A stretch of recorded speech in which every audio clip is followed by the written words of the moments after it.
Ron stood before the Academic Council of Prime and listened to the words that would change his life forever.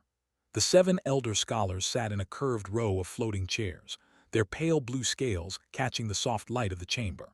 High Counselor and spoke with the calm authority of someone who had never witnessed violence in her 400 years of life. "You have been selected for a great honor," she said. "The Galactic Federation requires data on human military behavior. You will travel to their border territories and observe them during active conflict. Document everything.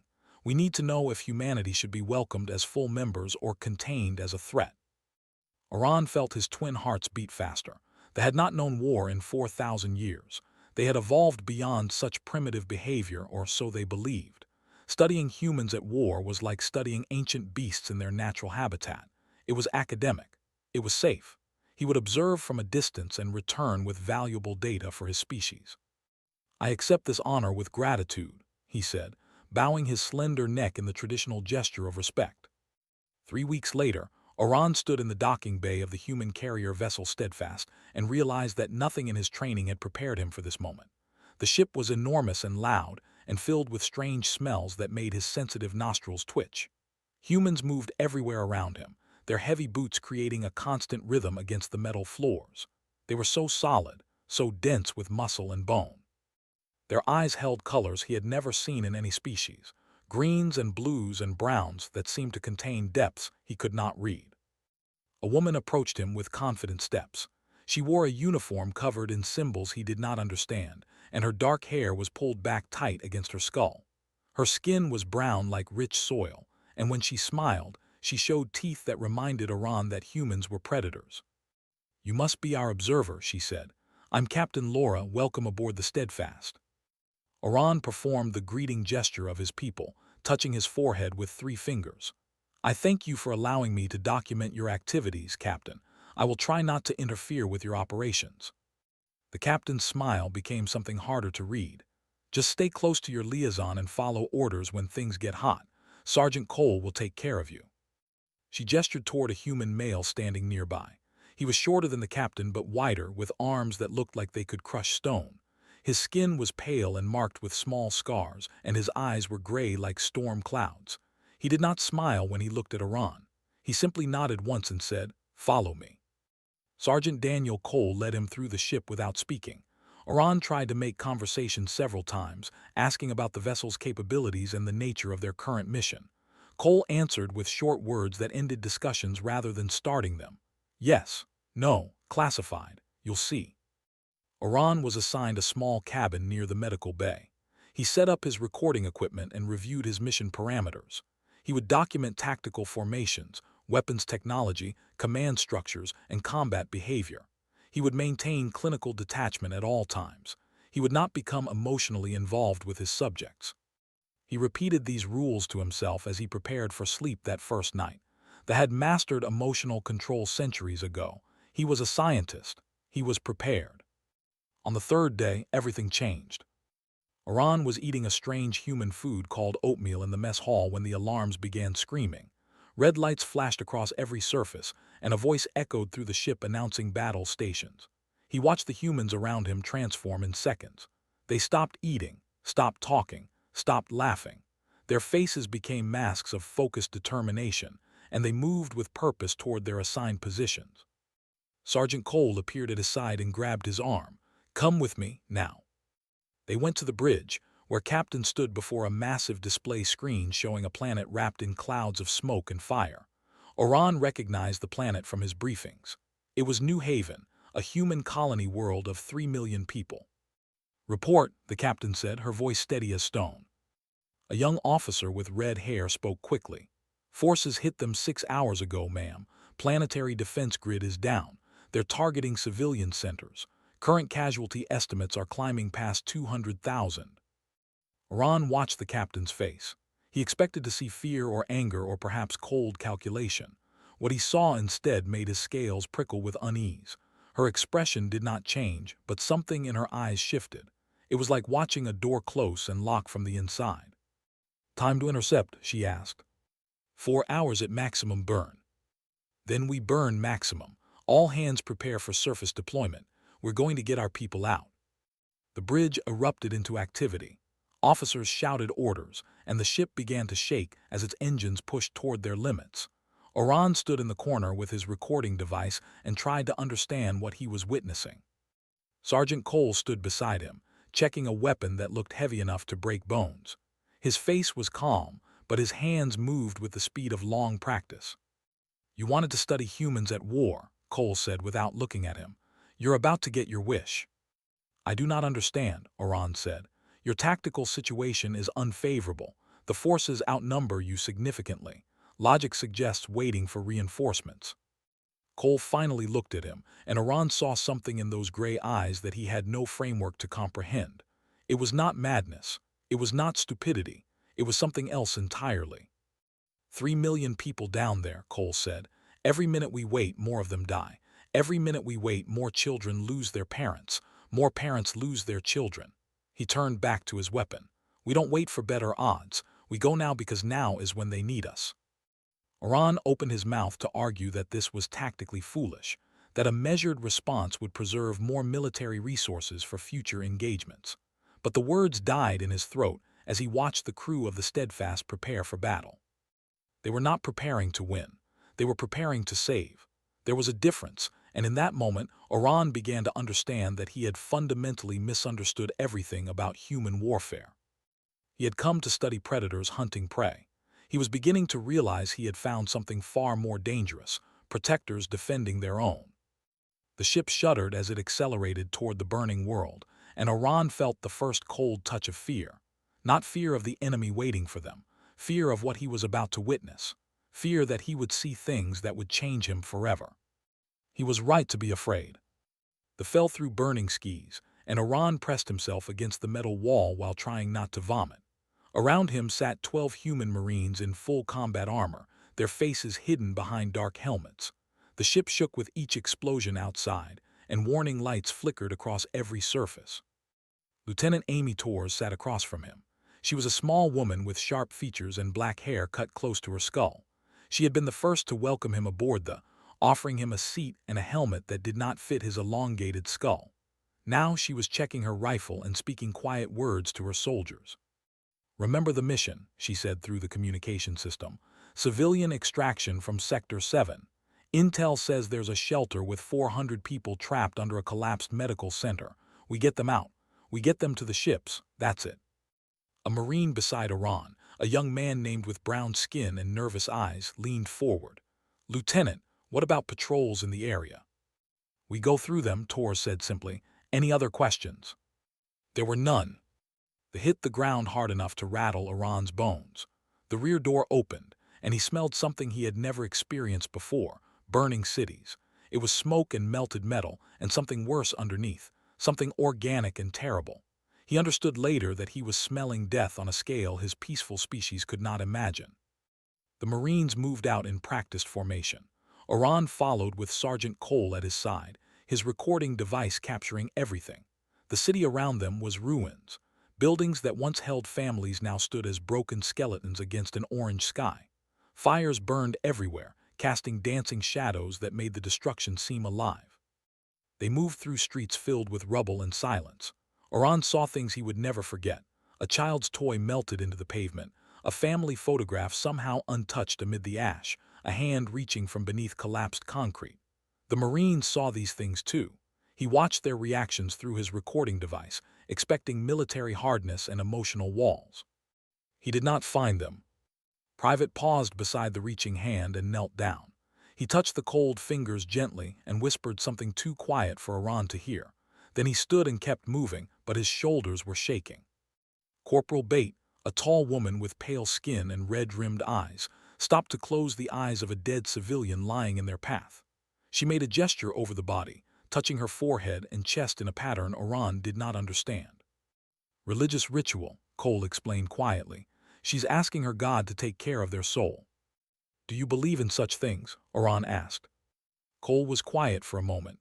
"I believe the dead deserve respect. That's enough for now."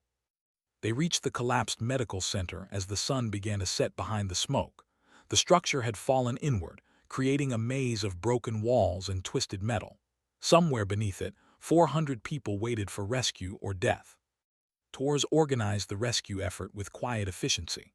Marines began moving rubble while others stood guard against patrols. Oran watched them work with his analytical mind, struggling to process what he saw. These soldiers had been awake for 20 hours. They had dropped into a war zone with enemies all around them. They had walked through a graveyard of their own species. And now they lifted stones and bent metal with their bare hands, ignoring exhaustion and fear because strangers needed help. Private found the first survivors, a group of children huddled in a pocket of space beneath a fallen beam. He crawled into the gap despite the danger of further collapse and began passing the children out one by one. Oran counted 17 small faces covered in dust and tears. "I've got a visual on the main shelter," someone called through the communication system. "Heavy debris blocking the entrance. Gonna need the cutters." The work continued for hours. Oran tried to help, but his thin arms and delicate claws were not built for such labor. He settled for documenting and staying out of the way. Then they found them. The first plasma bolt came from the darkness and struck a Marine named in the chest. He went down without a sound. The night exploded into weapons fire and shouting as they pressed their attack. Oran dove behind a concrete slab and watched the battle unfold. The Marines were outnumbered and exposed, caught between the enemy and the civilians they were trying to save. Logic said retreat. Logic said survival. The humans chose differently.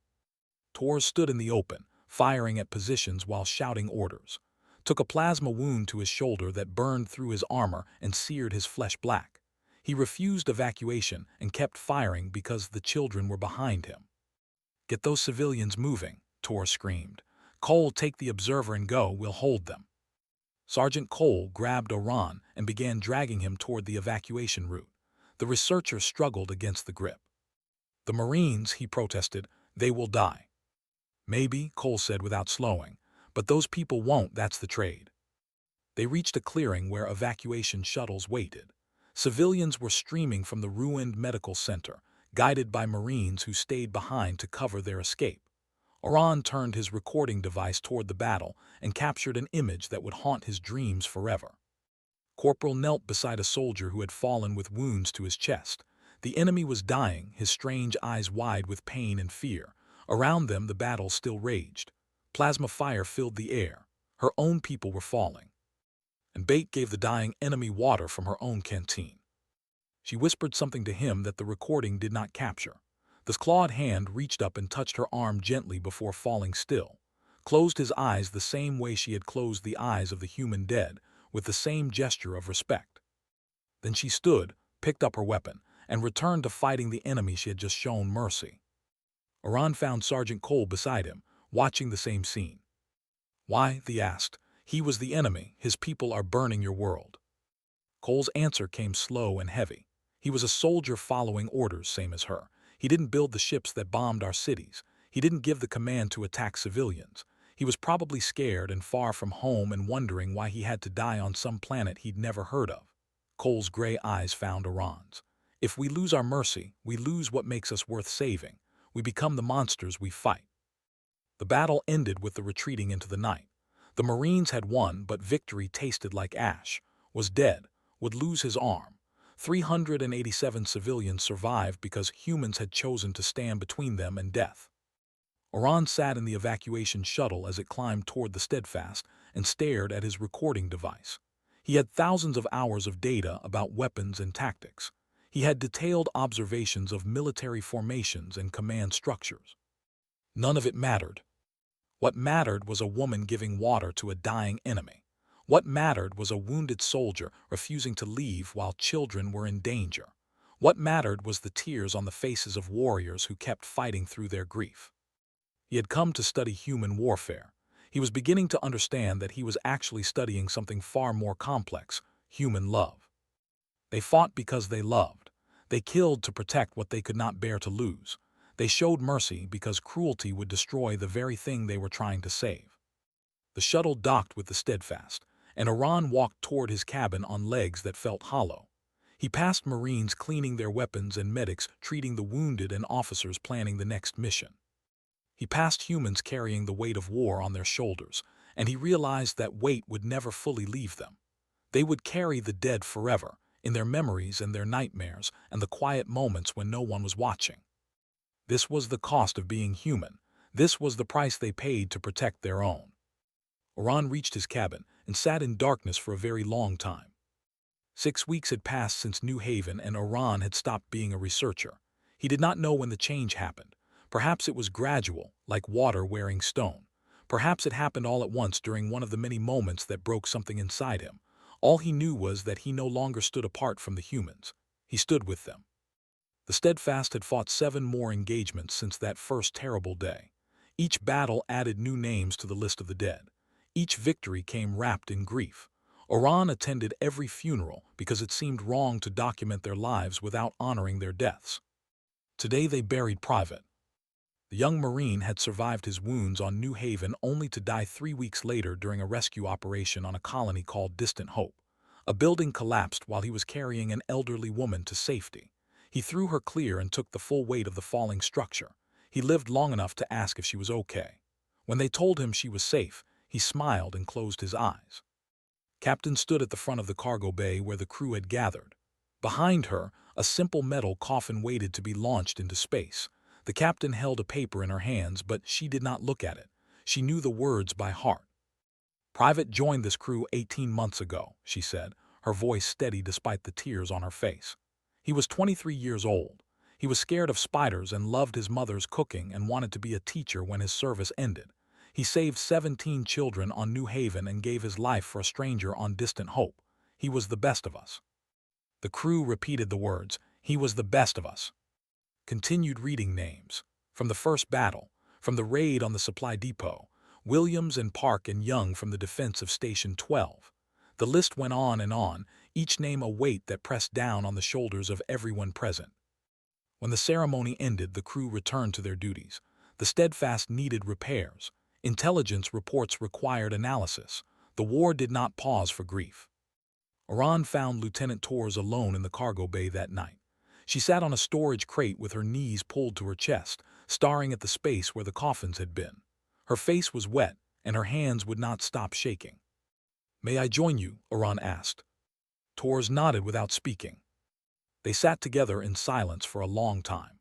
Oran had learned that humans sometimes needed presence more than words. His species communicated through precise language and formal exchanges. Humans communicated through shared breath and quiet company. "I keep seeing their faces," Torres finally said. "Every time I close my eyes, I see the ones who didn't come back. Asked me if he could be the one to go into the building.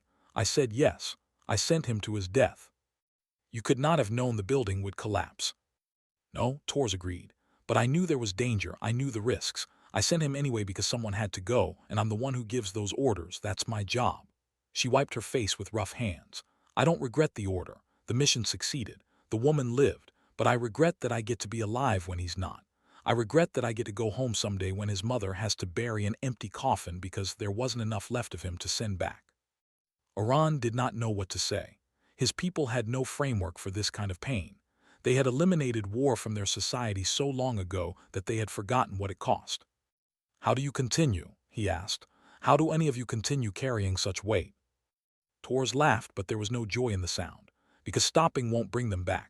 Because there are more people out there who need saving. Because would be angry as hell if I sat here feeling sorry for myself while someone else died because I wasn't doing my job." She looked at Oran with red-rimmed eyes. "That's the secret, I guess. We keep going because they would want us to keep going. We live for them because they can't live for themselves anymore." The next day, Oran sought out Dr. Perry in the medical bay.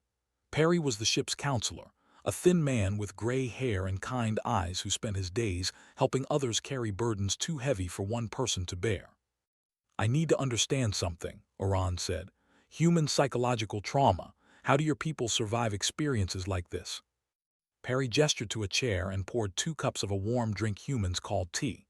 "The short answer is that we don't survive it, not completely. Trauma changes us. It rewrites the pathways in our brains and leaves scars that never fully heal. We learn to live with the changes, but we're never the same people we were before." "Then why subject yourselves to such damage? Surely avoiding war would be preferable." "Would it?" Perry's voice was gentle but firm. "Avoiding war sounds wonderful in theory, but sometimes war comes to you whether you want it or not. Sometimes evil exists, and the only way to stop it is to stand up and fight. Our choice isn't between peace and war. It's between fighting and letting others suffer. Oran considered this. My species chose peace. We have not known war in 4,000 years. And that's a beautiful thing, Perry said. But tell me honestly, if they came to your and started burning your cities, what would you do? Would you fight? Or would you let them destroy everything you love because fighting is unpleasant? The question struck Oran like a physical blow. He had never considered it before. His species existed in protected space, surrounded by allies who maintained military forces on their behalf. They had outsourced violence to others and called it enlightenment. I do not know, he admitted. Perry nodded without judgment. Most people don't know until they're tested. Humans have been tested many times. We've learned that we'd rather be broken than see our children become slaves. We'd rather carry trauma for the rest of our lives than watch innocent people die because we were too afraid to help. That seems like a terrible bargain. It is, Perry agreed, but it's the bargain we've chosen. We carry the weight so others don't have to. We remember the dead so the living can have futures. We sacrifice our peace of mind so the galaxy can have peace. He finished his tea and set down the cup. That's what humans do, Oran. We suffer so others won't have to. Oran left the medical bay with his thoughts churning. He walked the corridors of the Steadfast and looked at the crew with new eyes. He saw their smiles and heard their laughter and watched them work their stations with focused precision. Beneath it all, he saw the weight they carried. He saw the names of the dead in their eyes and the shadows of battles in their movements. He saw people who had given pieces of themselves that would never grow back. And he saw them keep going anyway. A young ensign told jokes in the mess hall. A maintenance crew sang songs while repairing damaged hull plates. Two officers argued playfully about which sport was superior. Life continued aboard the Steadfast, loud and messy and stubbornly alive. Oran realized that this was the true strength of humanity, not their weapons or their tactics or their fearless charges into danger. Their true strength was their ability to carry grief and still find reasons to laugh. Their true power was the choice to love despite knowing how badly loss could hurt. He returned to his cabin and looked at the recording equipment that had defined his mission. Thousands of hours of combat footage, detailed analysis of human military capabilities, strategic assessments that would help the Galactic Federation make decisions about humanity's future. None of it captured what really mattered. Oran began a new file. He labeled it Human Resilience and started writing about funerals and tears and the quiet courage of people who kept fighting even though fighting had already cost them everything. This was the data his species truly needed. This was the information that would help them understand why humanity was worth knowing. He wrote until the artificial dawn lit his window, and when he finally slept, he dreamed of names he would never forget. The war had grown worse. Oran learned this from the tense faces in the briefing room and the urgent communications that kept Captain awake through the night cycles. Forces had pushed deeper into Federation space than anyone had predicted. 3 non-combatant species now faced extinction unless someone stopped the advance. There were gentle beings who communicated through color changes in their translucent skin. They were small and fragile, with minds brilliant enough to solve equations that baffled other species, but bodies too weak to lift a weapon. They were ancient and wise, their civilization older than humanity's written history, but they had abandoned violence so long ago that they no longer remembered how to fight. None of them could defend themselves.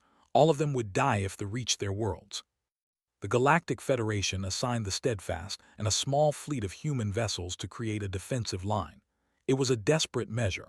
The human ships were outnumbered 4-1, and reinforcements were weeks away. Captain gathered her senior officers in the briefing room.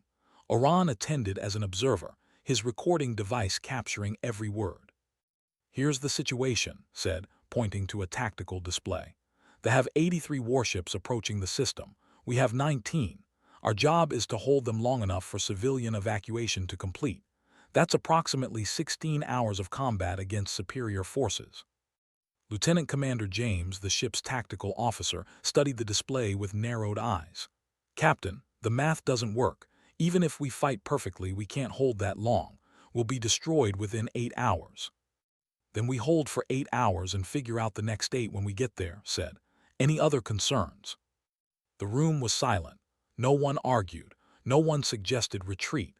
They simply accepted that they had been asked to do the impossible and began planning how to do it. Oran watched this exchange with something close to awe. These people knew they were likely going to die. They knew the odds were against them, and they were discussing tactics and formations as calmly as if they were planning a training exercise. Sergeant Cole found him after the briefing. The older Marine looked tired in ways that sleep could never fix, but his gray eyes were steady. "You're wondering why we're not afraid," Cole said. "I am wondering why you are not running," Oran admitted. "Self-preservation is a universal instinct. Your species should be fleeing, not preparing to sacrifice yourselves." Cole considered this as they walked toward the armory. "You ever seen a mother bear defending her cubs? She knows the hunter has a gun. She knows she'll probably die. She charges anyway because her bobbies are behind her and running isn't an option. Humans are not bears." "No, we're worse." Cole began checking weapons with practiced hands. "Bears only protect their own offspring. Humans will die for complete strangers. Those and we've never even met most of them. They don't look like us, don't think like us, can't even communicate with us without translation devices. And we're going to fight to our last breath to give them time to escape." "Why?" Cole stopped and looked at Oran directly. "Because they're people, because they have families and dreams and futures, because no one deserves to die just because they can't fight back." He returned to his work. "That's what being human means. We protect those who can't protect themselves, even when it costs us everything." The battle began 12 hours later. Oran watched from the bridge as the human fleet moved into position. 19 ships formed a line between the armada and the evacuation corridor. They were tiny against the vastness of space, small lights standing against an approaching darkness. They attacked in waves. Their ships were larger and better armed, their tactics ruthless and efficient. They expected quick victory against inferior forces. They did not get it. The human ships fought like nothing Oran had ever documented. They moved with coordination that seemed telepathic, each vessel covering the weaknesses of others. When an attack threatened to break through, human ships threw themselves into the gap, taking damage that should have been fatal. The Steadfast shuddered as plasma fire struck her hull. Warning alarms screamed throughout the ship. Captain stood at her command station, issuing orders with calm precision while her ship burned around her. "Redirect power from non-essential systems to shields. Tell engineering I need those forward batteries back online in 5 minutes or we're dead. And someone get me a damage report on the convoy." Ron clutched his recording device and tried to capture everything. Humans ran past him with fire extinguishers and medical equipment. Wounded crew members refused evacuation because their stations needed them. A young officer with blood streaming down her face continued calculating firing solutions because stopping meant the ship would fall. The battle raged for 6 hours. 11 human ships were destroyed. The Steadfast lost 40% of her crew, but the line held. Then Sergeant Cole came to find him. "We're boarding the command ship," Cole said, strapping weapons to his body. "Intel says if we take out their fleet commander, their coordination falls apart. It's a suicide mission, but it might buy enough time." Oran's heart seized. "You cannot. The odds of survival are negligible." "I know." Cole handed him a small device. "This is a letter for my daughter. If I don't come back, find a way to get it to her. Her name is Sophie. She's 7 years old and she thinks her daddy is a hero." His voice cracked slightly. "Make sure she keeps thinking that." Oran took the device with trembling claws. "I will." Cole nodded once and left. Oran followed him to the shuttle bay, unable to stay away. 12 Marines waited in full combat armor. They knew what they were being asked to do. They knew most of them would not return, and they waited with the calm readiness of people who had made peace with their deaths. Lieutenant Torres led the team. Her face was grim but determined. She gathered her soldiers close and spoke words that Oran recorded through tears he did not know he could produce. "We are the line," Torres said. "Behind us are people who cannot fight for themselves, children who will grow up to be artists and scientists and parents, old ones who deserve to die peacefully in their beds, not in the fire of enemy ships. We fight for them. We die for them if necessary, but we do not let them fall." The Marines responded together. "We do not let them fall." The shuttle launched into chaos. Oran watched through the bridge as the tiny vessel weaved through weapons fire toward the massive command ship. He watched it breach the hull and disappear inside. For 23 minutes, There was only static on the communication channel. Then Tor's voice crackled through. Command center secured. The fleet commander is down. Repeat, the fleet commander is down. The effect was immediate. Ships began falling out of formation, their coordination shattered. The human fleet pressed the advantage, driving the enemy back. The shuttle returned with 4 survivors. Cole was among them, wounded but alive. Tors had taken a plasma bolt to her chest and was rushed to medical in critical condition. Oran found Cole in the medical bay, sitting beside Tor's bed. The lieutenant was unconscious, machines breathing for her while surgeons fought to save her life. "How many did you lose?" Oran asked. 8, Cole said. 8 good people who will never go home. 8 families who will get letters instead of loved ones. He touched Tor's hand gently. "She's going to make it. She's too stubborn to die." The battle ended 3 hours later. The fleet retreated, leaving behind the wreckage of their command ship and dozens of destroyed vessels. The evacuation completed successfully. Millions of and civilians escaped to safety because humans chose to stand in the fire. Oran sat in his cabin that night and watched a recording of Cole's face when he handed over the letter for his daughter. He had been prepared to die. He had accepted that he might never see his child again, and he had gone anyway because strangers needed protection. Oran finally understood what he was witnessing: not warfare, not combat tactics, not military analysis. He was witnessing love so fierce that death could not diminish it. He was witnessing courage so deep that impossible odds could not extinguish it. He was witnessing what humans became when someone threatened the people they had chosen to protect. It was the most beautiful and terrible thing he had ever seen. 8 months after he first boarded the Steadfast, Oran returned to Prime. His shuttle descended through the crystal blue skies of his, and he watched the peaceful cities pass beneath him with eyes that had seen too much. The Academic Council summoned him immediately. They wanted his report. They wanted data and analysis and recommendations.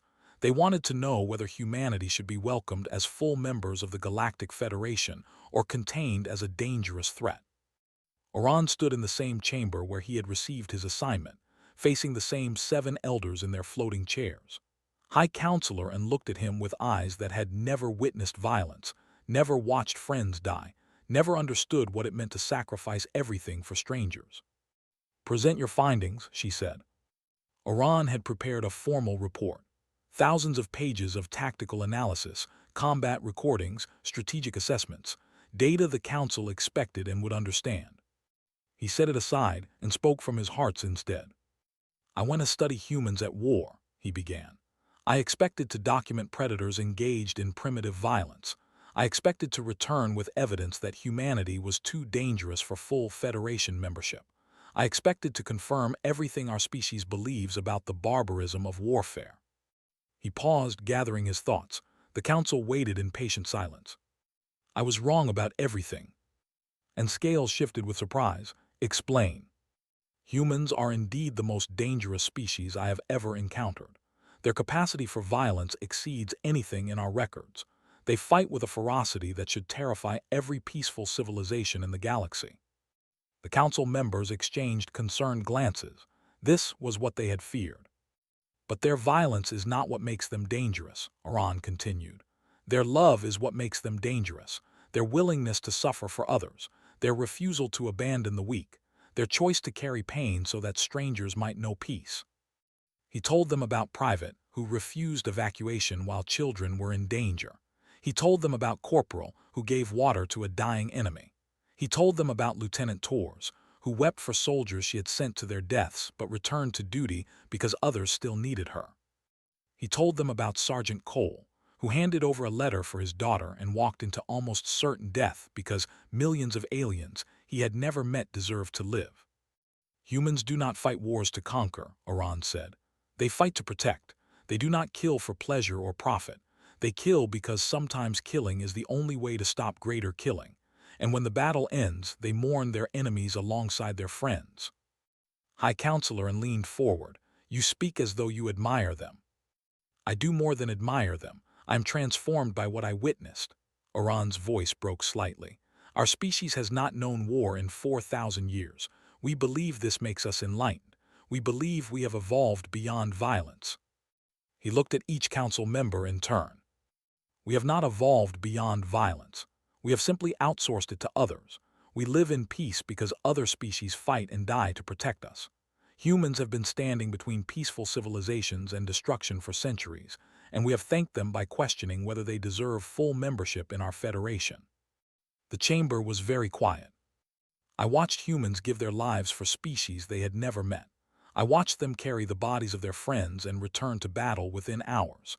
I watched them show mercy to enemies who had burned their cities and killed their children. I watched them weep and rage and break under the weight of what they carried. Oran straightened his spine and spoke his conclusion. If you contain humanity, you remove the only species willing to stand in the fire for others. You doom every peaceful civilization to eventual conquest by those who have not abandoned violence. The will not stop.